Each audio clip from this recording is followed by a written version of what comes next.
I'm Farrell, this is Tallie, and we are bored of it, and this is our review of the Dark Tower. And what a journey we've been on together, because this was a game that I saw back before we were quite deep in the hobby, because it was actually featured on a lot of non-board game websites, and I was kind of interested because I did like board games at the time. But in the end, I decided I wasn't going to commit the money. And then we got super deep into board games and I decided I was going to commit the money with a late pledge. But then, obviously, with COVID and the shipping crisis, it's been many years in the making. Not to mention that Europe was the last region fulfilled, which is where we live. And then our pledge got lost in the post and it took a month to sort it out before it got shipped again. So considering that we're probably the last people in the world to get our pledge, and, you know, all that hassle and waiting, and the fact that usually we're not that big about co-ops, could it ever kind of redeem itself? Yeah, it could. Return to Dark Tower is a sequel to the 1981 game Dark Tower, which was mostly famous for having a whopping electronic tower in the middle of the board. In Return to Dark Tower, which is 1 to 4 players, you'll play as one of the heroes who quest to cleanse evil afoot and lure your foe out of the Dark Tower so you can finally vanquish them. This is primarily a co-op game, but there is a competitive mode in the style of the original game. And of course, you still have the computerized tower, which spins around, spits skulls out at you, and lights up to curse your current kingdom. It's definitely experience, we'll give it that. Yeah. Just before we get into it, just please note that a lot of the B-roll we're going to use in this video features minis from the Dark Horde mini expansion, which doesn't come with the base game, and in the base game it uses cardboard tokens for monsters instead.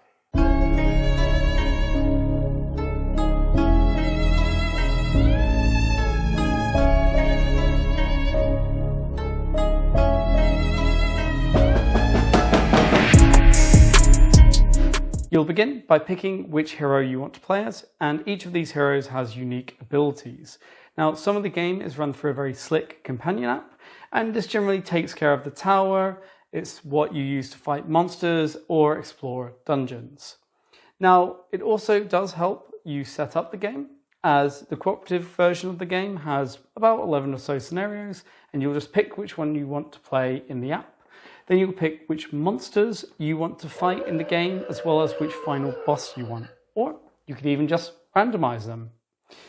Now, once you've done all this, the app will instruct you how to set up the game. And once you begin, the heroes are going to win if they complete the scenario quest, which then triggers the final boss out of the tower. Then you have to defeat that final boss in battle. But heroes can obviously lose as well, and they'll do this if they need to drop a skull in the tower and there's none left, if one of them gets more than 2 corruptions, or simply if they run out of time. Player turn structure is fairly straightforward. At the beginning of your turn, you'll always take a banner action, which is unique to your character. Banner actions may be to take a token, take an item, or do a move action on top of your main move action. Then, in any order, you will move, take a heroic action and a reinforce action. Heroic actions include completing a quest, battling with a monster, or cleansing skulls from a building. Skulls represent corruption across the kingdom, and if too many skulls accumulate on a building, then that building gets destroyed. The reinforce actions are taken at one of the 4 different types of buildings, with each different type giving you a different free bonus, or a stronger bonus if you want to pay some spirit. Lastly, to mark the end of their turn, a player will drop a skull into the tower. At this point, an event will usually be triggered. An event could be that the tower rotates, spewing skulls everywhere across the kingdoms, or maybe a nearby monster activates and attacks. The players will take it in turns until the end of the month is triggered, with a month being a variable measurement of time. The battles and dungeons are all done through the app, where you'll pick cards or rooms to explore unseen, retrospectively. Then these will be revealed to you and you'll be asked to spend tokens or items to complete that card or room before moving on to the next. This will continue until you've defeated the monster or found the room that you were looking for in a dungeon. Importantly, the game has an advantages system, where you can use a character's abilities or items to spend advantages against certain monster traits to reduce the loss of stuff. Then, if you can't spend what they are asking you to spend, then you'll get a corruption card, which is a negative condition of some kind. If you've seen us before, you might know that we are not fans of cooperative games because we're too competitive and we're too savage to work together effectively. And if there's quarterbacking in the game, just forget about it. So now I'm going to tell you that not only is Return to the Dark Tower my favourite cooperative game, it's one of my favourite games I've played this year, and it's been an excellent year for games. Tallie's favourite cooperative game though is still Spirit Island. Yeah, this is a close second though. And why do I love it so much? Because it's just fun. It fosters escapism and it takes you back to a time when you're a child and you're playing with your toys. Because let's be honest, this light up skull ejecting tower is just a toy for board gamers. And part of why it's so fun is that it is approachable. The rules are simple, the actions are easy to understand, and the turns can be relatively quick. There's not really any barrier to entry, to having fun, and everyone will want to know what is going on with this big tower fella. Then, Dark Tower combines its simplicity with freedom. You'll always start your turn by doing a banner action and end it by dropping a skull into the tower, but the in-between bit, that is up to you. Dark Tower gives you a lot of freedom to go around doing what you want to do, which is always a welcome experience in an efficiency puzzle, which many co-op games tend to be. Return to the Dark Tower toes the line of chaos perfectly. Whilst you'll generally feel like things are in hand, you'll also feel in any given moment that you're just a few bad turns away from the void. In any one moment, you're pulled towards taking out the many monsters on the board, completing the enemy quest, the companion quest, the main quest, and cleansing the skulls at minimum. There's always something that you're not doing, but the consequences of not doing it usually aren't so dire that you'll just outright lose. This is in part why we've enjoyed our time with Return to the Dark Tower so much. Because we're so competitive, generally when we play cooperative games, you play for a couple hours, then you end up losing, a lot of times just due to maybe some in-game randomness. We get pretty salty, and we feel like that game was very unfulfilling to us. And that's a personal thing, but that's how we feel. So we love that with this, yes, it's challenging. Yes, you never quite feel like you're safe, but you always do feel like you can beat the scenario and the boss if you play well. And if you do, just being beaten into the ground, there's actually a harder difficulty. Now we can't talk about Dark Tower without talking about the elephant in the room, the app. We know a lot of people are very against having apps in board games, but for us, we don't really care either way. And in fact, one of our favourite games of 2020 was the heavily app-driven Forgotten Waters.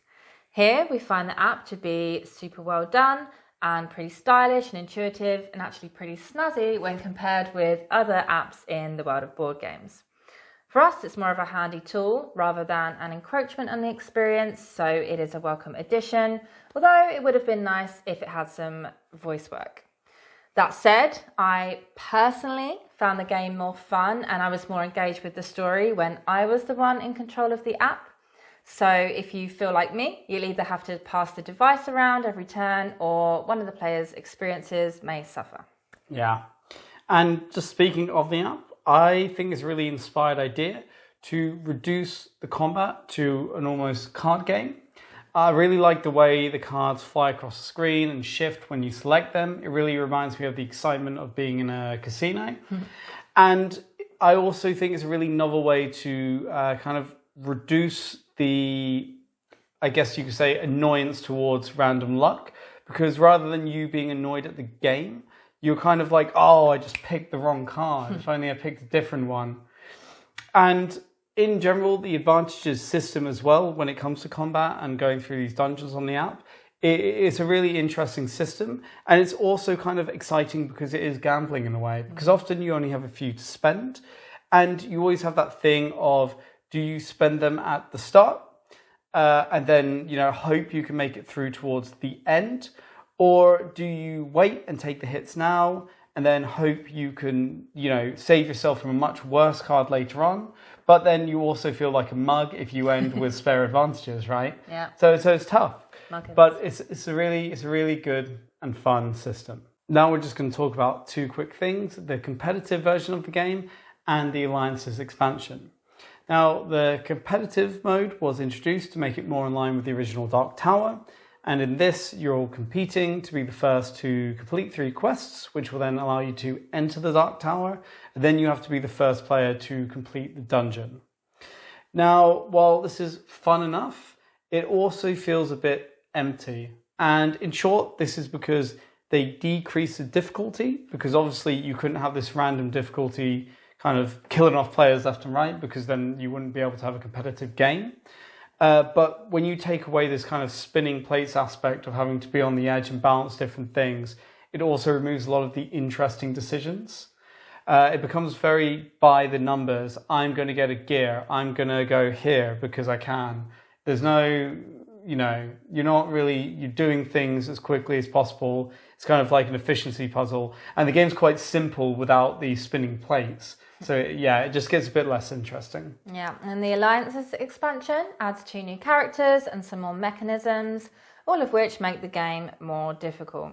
You also have power skulls, which will make you lose items or tokens when you move on to spaces that have them on. And also each kingdom has a guild, which will hamper you, but may also reward you if you want to spend time and resources gaining reputation with them. We both do feel, but particularly me, that the expansion does make the game more interesting and expands the decision space, but only if you like adding more complexity. But for us, this is now our preferred way to play. Now, while we have a lot of love for this game, it's not perfect. And probably our biggest gripe is to do with the monsters and how they're handled. Because a lot of the time, they just seem to be there to make the map look busy. What I mean by this is that they usually don't do anything negative to you, except for maybe one type of monster once a month. And then often only if you're next to them or in the same kingdom. So if you get a bit unlucky. But if you fight them, then you have to spend resources and items unless you have a lot of matching advantages, in which case it is worth it, but sometimes you just don't have them. So it becomes very easy to ignore them. And it just seems a real shame and a real missed opportunity. Also, as some others have said, the tower can get in the way sometimes. It's impossible to see what's going on the lands on the other side of the tower, which in lower player count games can make life a little bit irritating. Also, it really does fire out those skulls, meaning they've barely even hit the table before they go careening off onto the floor.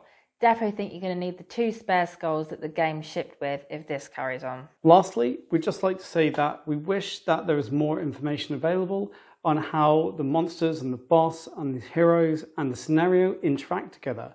Because how they interact is going to have a lot of impact on how difficult the scenario is, particularly at lower player counts, because you have less characters with different powers. And as of now, there's just not really any information on if you're making a bad choice picking this character or with this scenario or what. A simple example would be the very first scenario of the game, where it's going to be a lot easier if you include the Relic Hunter, but it doesn't say that. And if you're brand new to the game and only playing solo or with 2, you could be in for a much more difficult time than you needed to. So, final thoughts. You might be expecting us to say that this is a no-brainer, a must-buy, but we're actually not going to say that, because this is a crazy expensive game. And no doubt that the components are excellent quality, and of course the tower contributes to a lot of that cost, but we're not just sure that the gameplay fits that very, very high price, particularly when you consider that the retail price has gone up from what it was originally meant to be due to the craziness of the last few years. Yeah, and this isn't a complex, chunky, big box Kickstarter. Yes, it's a big box, but it's much more of a light and fun experience. And you could also argue how much replayability will you get out of it when you complete all the scenarios. So what we will say is that if money is no issue for you, then you know how we feel about this game.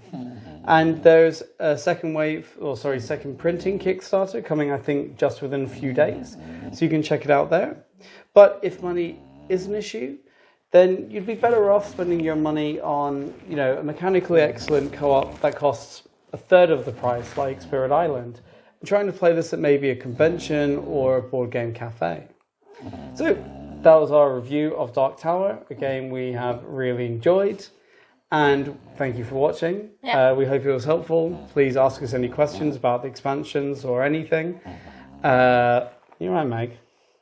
Both the dogs have contributed to a lot of strange noises in this clip, I believe, so many apologies You're right for that. And most importantly, please consider subscribing if you've liked our content before or you like this video. It means a lot to us. So thanks a lot and see you next time. Bye bye.